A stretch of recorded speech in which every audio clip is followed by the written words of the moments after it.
the traditional way. Roll it into a bowl. Dip it in the gravy.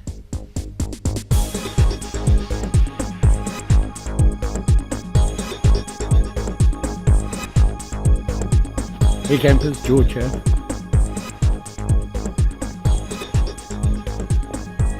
Winter has come to Minnesota. And we got some snow last night. Day off. Thought I'd get out there and enjoy the quiet that the snow brings. And I'm hungry.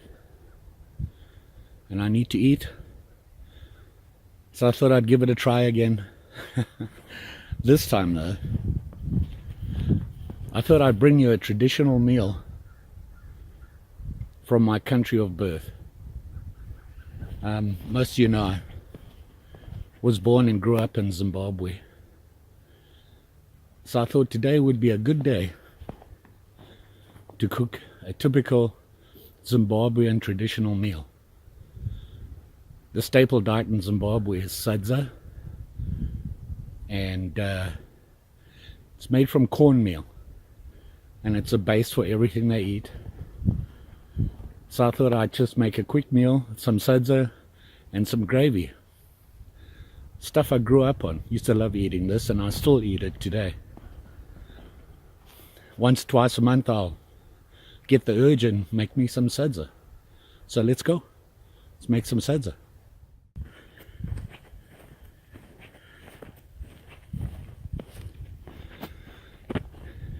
Not a lot of snow, but enough to make it pretty out.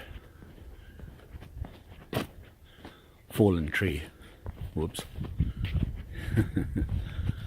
Hopefully I can find some wood and make me my food. I'm starving. Uh-oh. Roadblock. Let's see if we can get around here.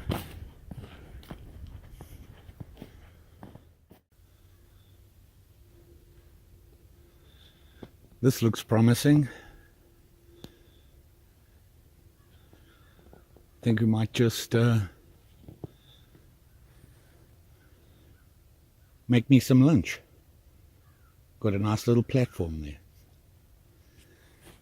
And for those of you who've seen my videos, the first time I used my carry-more backpack, I actually slung it right there with my hammock. So let's eat.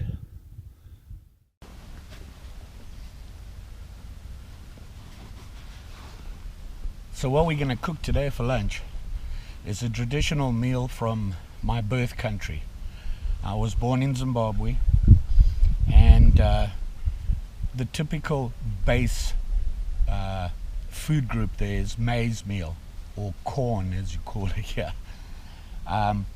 They make a food that is called sadza, and basically if you think of grits, similar to grits but more of a porridge and a lot harder and firmer. You can actually grab it with your hands, roll it up into a ball, and then you have different gravies or stews or some other vegetable gravy, if you want to call it, with it, and you dip into the gravy, eat it, roll your ball, dip and eat. And it's a communal eat. You would sit around the fire and everybody sits around and just helps themselves as you go. So I thought I'd share that with you. So let's go. Let's make some sadza.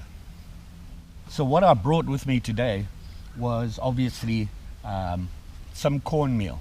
And basically you can see the picture up here.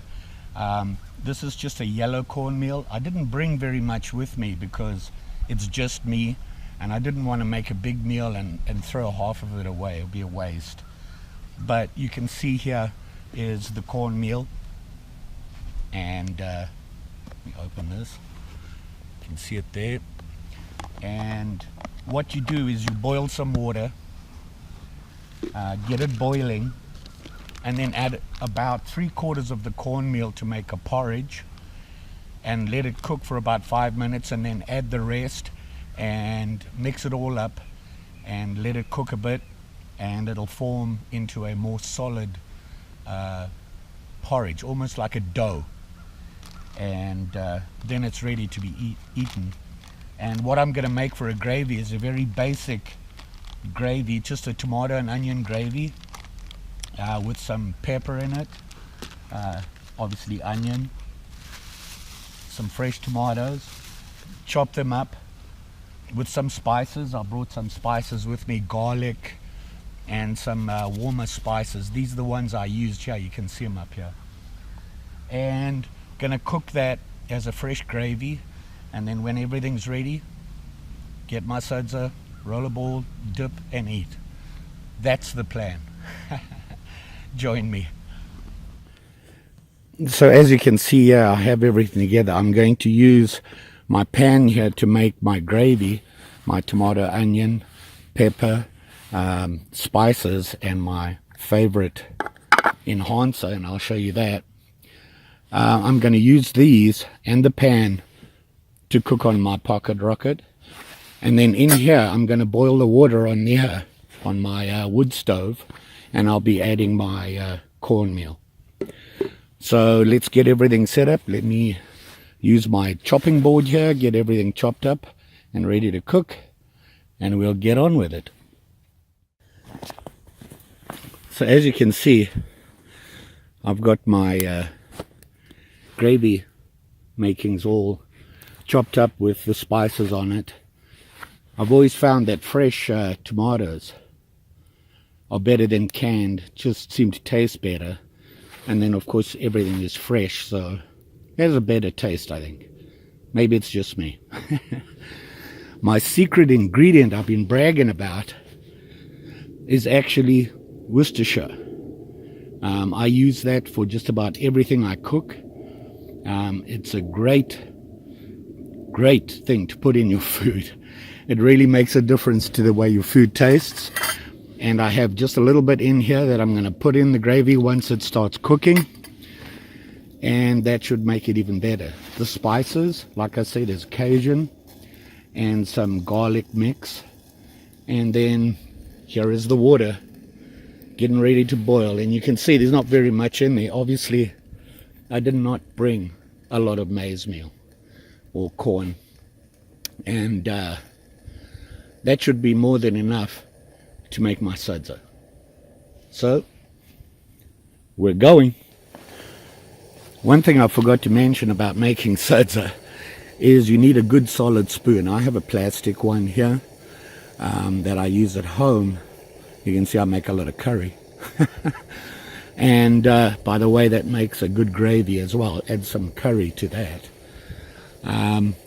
You need a good sturdy spoon. You can get the wooden ones, work really well, and this one works for me, but you are going to need that sturdy spoon to stir that sadza when it gets ready. The water's boiling, so time for sadza.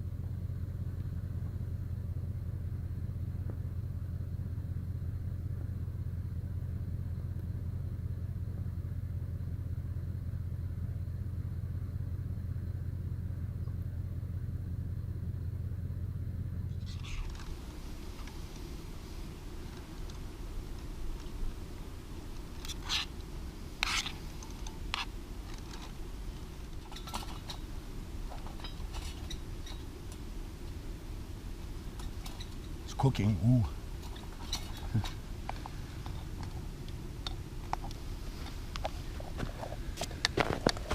Here you can see the consistency, and I'm going to make it even thicker, so we'll keep mixing it up.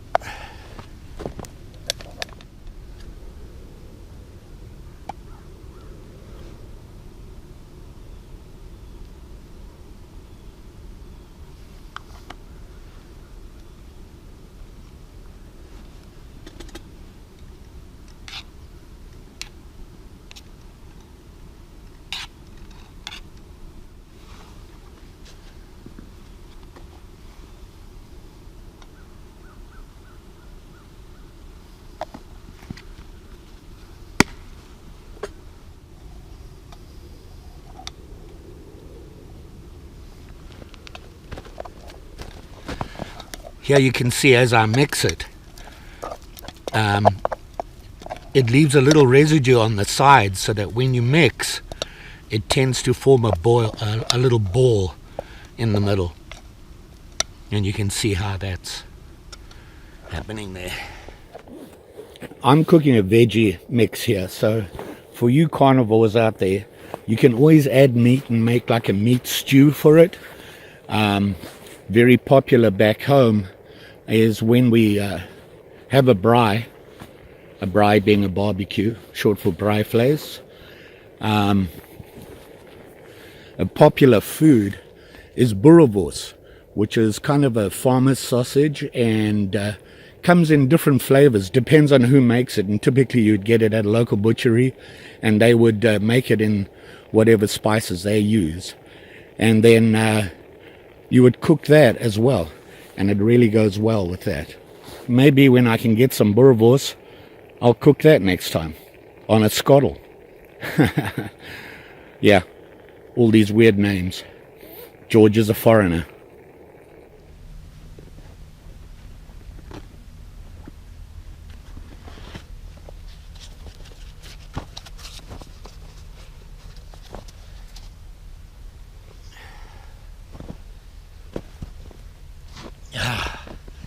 Lunchtime. Tomato and onion gravy. Sadza. Let's give it a try. The traditional way. Roll it into a bowl. Dip it in the gravy.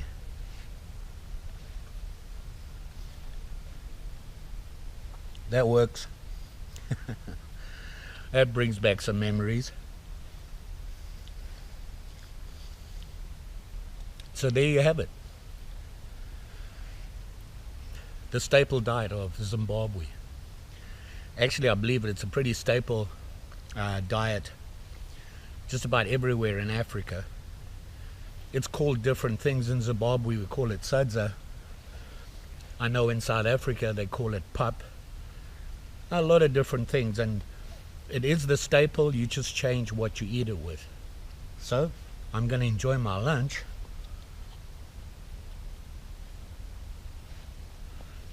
And think back on growing up eating this.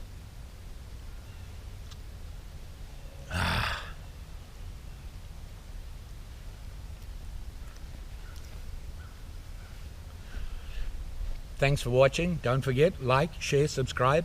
You know the story. Pretty sure I'll be back with some more. This is good. Just saying. Bye.